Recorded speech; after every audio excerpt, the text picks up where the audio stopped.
నడిచే సముద్రం, నవ్వించే పర్వతం, నిరంతర సృజన ప్రవాహం, అహం లేని సహనం, విజయాల విశ్వరూపం కోడి రామకృష్ణ.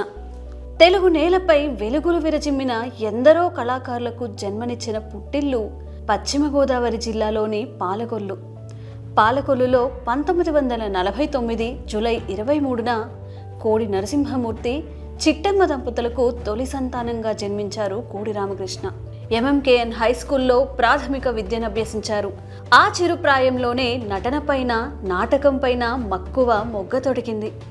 మంచాలను నిలబెట్టి దుప్పట్లతో తెరలను కట్టి తోటి పిల్లలందరినీ ఉత్సాహపరిచి నటింపజేసేవారు.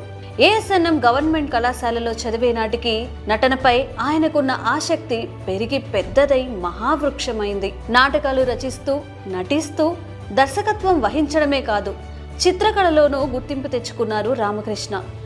అదే సమయంలో తాత మనవడు చిత్ర అర్ధశత దినోత్సవానికై పాల్గొనడానికి వచ్చిన ఆ ఊరి ముద్దుబిడ్డ దర్శకులు దాసరి నారాయణరావు గారిని కలిసి సినీ రంగ ప్రవేశానికి అవకాశం కల్పించమని కోరారు రామకృష్ణ.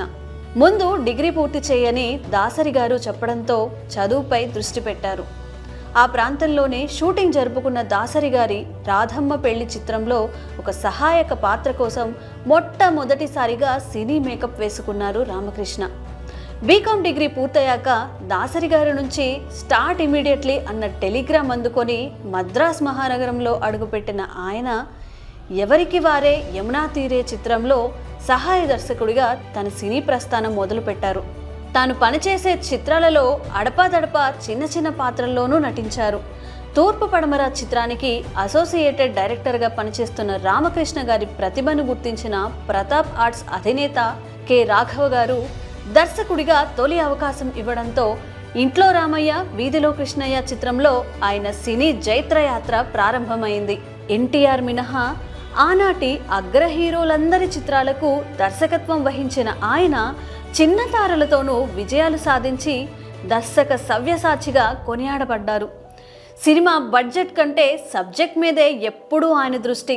అందుకే నిర్మాతల పాలిట కొంగు బంగారమయ్యారు. చిత్రసీమలో శిఖర స్థాయిని అందుకున్నా మూలాలు మర్చిపోని ఆయన పాలకొల్లులో లలిత కళాంజలి నాటక అకాడమీని స్థాపించి 3 దశాబ్దాలకు పైగా తన చేయూతను అందిస్తూ రంగస్థల కళాకారులను ప్రోత్సహించారు. మన ఇంట్లోనో పక్కింట్లోనూ జరిగే సంఘటనలను సన్నివేశాలుగా మార్చి మన మధ్య తిరిగే మనుషుల స్వభావాలనే పాత్రలుగా మలచి ఎన్నో కుటుంబ కథలను రూపొందించారు. 1983 జూన్ 19న పద్మగారిని వివాహమాడి కుమార్తెలు దివ్యదీప్తి, ప్రవల్లికలకు జన్మనిచ్చారు. తన చిన్ననాటి కోరిక మేరకు కొన్ని చిత్రాలలో ప్రధాన పాత్రల్లో నటించారు. మా ఇంటికి రండి చిత్రంలో కథానాయకుడుగాను మెప్పించారు. కుటుంబ కథ చిత్రాలు, కమర్షియల్ చిత్రాలు, గూఢాచార చిత్రాలు, దుష్ట రాజకీయాలను చీల్చి చెండాడిన సామాజిక చైతన్య అభ్యుదయ చిత్రాలు, భక్తిరస చిత్రాలు, ఒకటా రెండా శతాధిక చిత్రాలు, ఏ ఒక్క తరహా చిత్రాలకు పరిమితం కాకుండా, ఎటువంటి ముద్ర తనపై పడకుండా వెండి తెరపై లెక్కకు మించి ప్రయోగాలు చేసి ఆల్రౌండర్ అనిపించుకున్న సెల్యులాయిడ్ సైంటిస్ట్ కోడి రామకృష్ణ. భక్తికి, భావోద్వేగాలకు స్పెషల్ ఎఫెక్ట్స్ జోడించి గ్రాఫిక్స్ మహిమను తెలుగు ప్రేక్షకులకు రుచి చూపించి నూతన వరబడికి బాటలు వేసిన దర్శక మాంత్రికుడు కోడి రామకృష్ణ. తాను ఎదగడమే కాకుండా ఎందరో నూతన నటీనటులను, సాంకేతిక నిపుణులను వెండి తెరకు పరిచయం చేసి మరెందరినో విజయ తీరాలకు చేర్చి గురువుకు తగ్గ శిష్యుడు అనిపించుకున్న మార్గదర్శి కోడి రామకృష్ణ. తన శిష్యులను తన స్నేహితులుగా, తన కుటుంబ సభ్యులుగా అభివర్ణించిన స్నేహశీలి. ఓ శతాధిక చిత్ర దర్శక శేఖరా, భౌతికంగా మీరు ఈ లోకంలో లేకున్నా మా మనోలోకంలో మహారాజులా ఎప్పుడూ కొలువై ఉంటారు. తెలుగు సినిమా ఉన్నంత వరకు మీకు మరణం లేదు, లేదు, లేదు.